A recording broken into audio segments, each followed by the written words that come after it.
What is up, YouTube, and welcome to this defense of the rise of the Skywalker.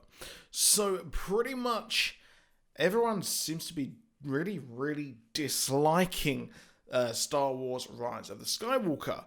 A bit of a background: I've been a fan of Star Wars seemingly forever.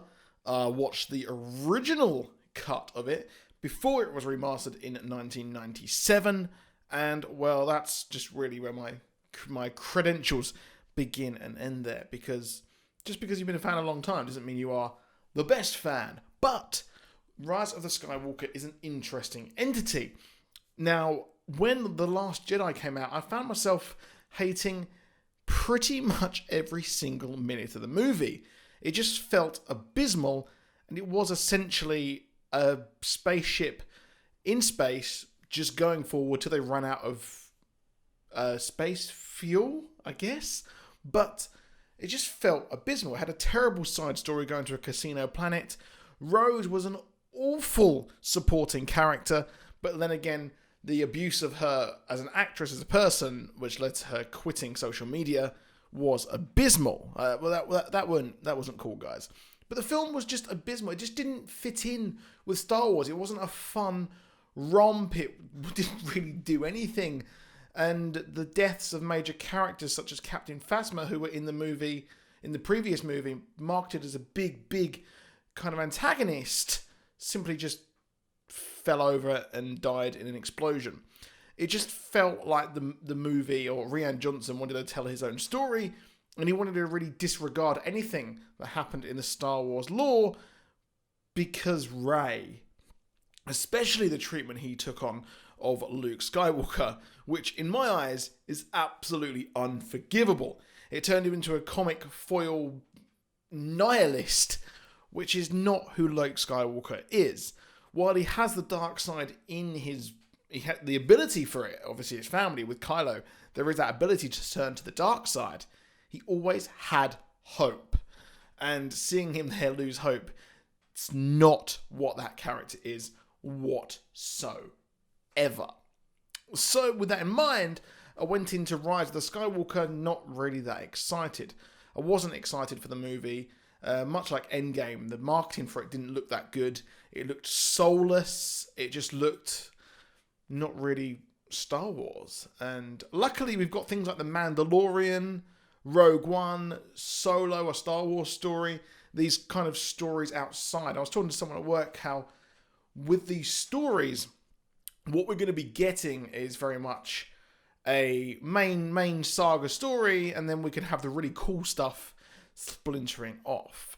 But this is the defense of Rise of the Skywalker. I personally enjoyed it. I had a lot of fun watching the movie, and I'm going to give you kind of my top 5 reasons as to why I will be defending this story. So, number 1 for me, this isn't really in any particular order, but this is one of the biggest. It does fix Rey's lineage. One of the biggest things, obviously, in Force Awakens was how much Rey's lineage was a part of the story. It was very much a parallel to the story of A New Hope, of Luke Skywalker. She's on a desert planet. She wants to just go off and do her own thing, and then eventually she actually does, which is really good. But who is she? And, well, if we hadn't have had a big thing that happened in Empire Strikes Back with the reveal of Luke Skywalker's parentage, well, then we wouldn't have actually cared really about Rey's lineage. But because that happened, we need to know who she was. There's rules. Why did she have so much power, etc.? And why was she so much more powerful than Kylo Ren? And, well, in The Last Jedi, Kylo, being the absolute emo daddy he was, saying, or kind of incel, if you could, yeah, he's pretty much incel, but I love him. I love Kylo. Favourite character of the entire new sequel saga. But he says that they're nothing. They're absolutely nothing. They are drunkards and they sold her for booze. Okay. Rian Johnson, why have you done this? Why? It just felt like a feminist pandering thing of, you girls, you go and slay. You can do what you want. And that's really the underlying belly of The Last Jedi. It felt very Yes, it felt, which is why a lot of us didn't like it. We didn't get into it. And we couldn't really see why this girl was special when it needed to have a reason. And this is why I'm very much on the other side of of this year's controversy, where I actually liked Rise of the Skywalker, whereas The Last Jedi, I was a very vocal hater, and I still dislike the movie. It's absolute fucking trash, to say the least. But fixing Rey's lineage goes a long way to redeeming everything. And to be honest, the entire movie, J.J. Abrams spends fixing the problems of the last movie. It very much felt like in Force Awakens we had a story which we were going to see through to the end, but we didn't with Last Jedi. It changed absolutely everything, and I couldn't really see where the hell they were going to go. And, well, having Rey's lineage work and her be a Palpatine does actually work, and seeing everything come through. If you watch it right through from obviously Palpatine leading Anakin, and then he has him through when he's Darth Vader, he eventually rebels, and then Palpatine sees the chance in Vader's lineage there to go on and corrupt and get his own way again and use him as a force to bring the First Order in, then I think that works absolutely stunningly, and it does finally tell the end of that. Do I like the fact that at the end she says, I'm a Skywalker? Not really. But it's the best of what they could have actually done. I think that really, if I was to tell the story, I would have Kylo Ren be the character who then goes on to turn good and reveal that he's a Skywalker, but obviously the crimes he's committed as a First Order, kind of, people won't really be liking him, will they? But other than that, I did enjoy the lineage there. So moving on, what have we got here? We've got it was actually fun, and the film was a fun romp, and it's very much the opposite of the last movie, where it was just a version of Speed in space. It was the spaceship that could not slow down. Now, this movie was fun. They chased a MacGuffin, they chased a little kind of triangle thing throughout the entire movie.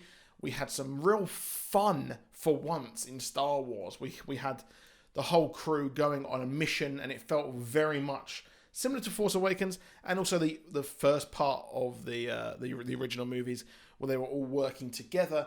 And I think that Daisy Ridley, they brought out the personality in Daisy Ridley.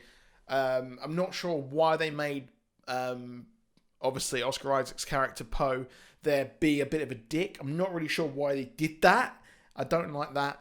But obviously Finn as well, they made him really, really cool, to say the absolute least. And I really did enjoy Rey striking out and doing her own thing. I thought she was really, really good in the movie. But next up, it finally gives us an overarching villain for the entire trilogy. Obviously, we knew that Palpatine would get to power as the Emperor in the prequels. Obviously, Vader and the Emperor in the original trilogy. And then we had Snoke, where we were very much like, who is this guy? Where is he? Is he Darth Plagueis? Close. He was created by Palpatine, which I think worked really, really well. And having... Now, if J.J. Abrams did do the second movie, or Rian Johnson didn't absolutely smoke the ganja and decide to do what he wanted, well, maybe we would have had a reveal there. Personally, in my opinion, in this movie, I'd have very much have had the reveal of Palpatine being alive in the second movie, having her training with Luke culminating in her going towards Death Star, and maybe that's how they fall out there in that movie, and then have Luke somehow die at the hand of maybe Kylo Ren or something like that in this movie, in the second movie, and then we can do the whole fight and try and find Exegol in the third movie there. But Palpatine being the villain worked. He was behind everything. He was behind Snoke, which led him to go or led Kylo towards his embrace there and get him to do it once with the Final Order. Final Order, a bit hokey. Yeah, I don't really understand that. What they should have done was explain that he was behind the whole First Order. He was behind absolutely everything in the First Order, but the Final Order was a bit hammy there. The dialogue in times felt completely flat. When we had the stormtroopers mention the Knights of Ren, and he was like goals, I was like, oh, that's cringe. I'm not really sure why they've done that. But the movie felt very, very much like Force Awakens, which I enjoyed. And Palpatine being the villain, it gave us some complex reasons as to why Kylo is doing what he's doing, because he's been manipulated the whole time to follow in the footsteps. And that the voices in his head of Vader were always Palpatine, because he's damn powerful. I would have liked more story, more explanation as to why Palpatine or how he came back. But because of Last Jedi existing, we're not going to get that. But the fourth one here is that it fixes Luke and Leia. Luke, Mark Hamill, my God, was he good in this movie. As the Force goes, he was stunning, the acting was on point, and it very much felt like a grown-up Luke Skywalker. Not the whole Yoda hokey rip-off from The Last Jedi, which Mark Hamill didn't actually like. He didn't like being in that movie whatsoever. But the send-off was great, and seeing Princess Leia there was superb. Granted, I think she probably should have died when the ship exploded there in Last Jedi, but if she died in Last Jedi, I wouldn't have forgiven anyone for that, because in this movie it worked well, and things like that. So it fixes Luke. It's more in line with who he actually is, how we've seen him throughout the movies. Princess Leia works as well. Would have liked to have seen her do a bit more. Not sure about the Force Ghost thing, but obviously that was set up in The Last Jedi, so that's why that actually happened.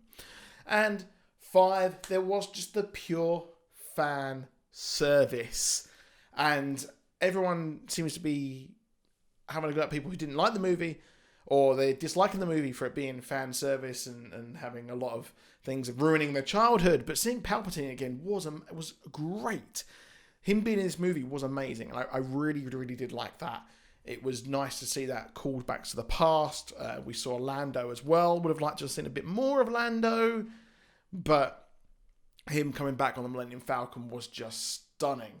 And I really did like it. It's not going to be high cinema. It's not going to be absolutely everything, is it? It's not going to be what we want. But what I'm saying is, these 3 movies, these mainline movies, are the mainstream.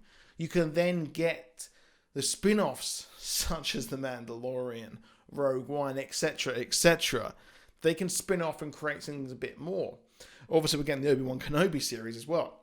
So you can get your kind of real fix there from that. But the movie as a whole, I think it did well. It does not deserve the hate it's getting. And people are comparing it to The Last Jedi, which I just don't get how you can like Last Jedi.